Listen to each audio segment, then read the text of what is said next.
రోహిత్ శర్మ నేతృత్వంలో 2 మ్యాచ్ల test series ఆడేందుకు రంగంలోకి దిగనుంది. సెంచరియన్లోని చారిత్రాత్మక సూపర్ స్పోర్ట్ పార్క్లో భారత దక్షిణాఫ్రికా జట్ల మధ్య 2 మ్యాచ్ల టెస్ట్ సిరీస్తో తొలి మ్యాచ్ డిసెంబర్ 26 నుంచి ప్రారంభం కానుంది. కాగా సుదీర్ఘ నిరీక్షణకు తెరదించాలని సరికొత్త చరిత్ర నాంది పలకాలని టీమిండియా భావిస్తుంది.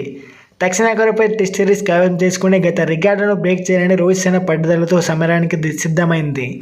గత రికార్డులను పరిశీలిస్తే 1992-93 నుంచి 2021-22 వరకు దక్షిణాఫ్రికాతో జరిగిన 8 టెస్ట్ సిరీస్లు ఆడింది. ఈ 8 సిరీస్లో టీమిండియా 7 ఓడిపోయింది. 2010-11లో జరిగిన సిరీస్ మాత్రమే డ్రాగా ముగిసింది. ఈ 8 టెస్టుల సిరీస్లో టీమిండియా దక్షిణాఫ్రికాతో మొత్తం 23 టెస్ట్ మ్యాచ్లు ఆడింది. ఈ 23 మ్యాచ్ల్లో కేవలం 4 మ్యాచ్లు మాత్రమే టీమిండియా గెలుపొందింది. 12 మ్యాచ్లు ఓడిపోగా 7 మ్యాచ్లు డ్రా అయ్యాయి. సరిగ్గా ఏడాది క్రితం ఇక్కడ భారత జట్టు చివరిసారి 3 మ్యాచ్ల టెస్ట్ సిరీస్ ఆడింది. ఆ తర్వాత విరాట్ కోహ్లీ సారథ్యంలో టీమిండియా వచ్చింది. భారత జట్టు 1-2 తేడాతో సిరీస్ కోల్పోవలసి వచ్చింది.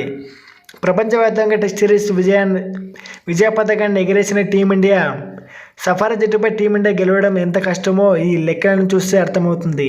అయితే సక్సెస్ఫుల్ కెప్టెన్గా ఉన్న రోహిత్ శర్మ సారథ్యంలో టీమిండియా ఈ టెస్ట్ సిరీస్ను గెలుపొందుతుందా అనేది ప్రశ్నగా మారింది.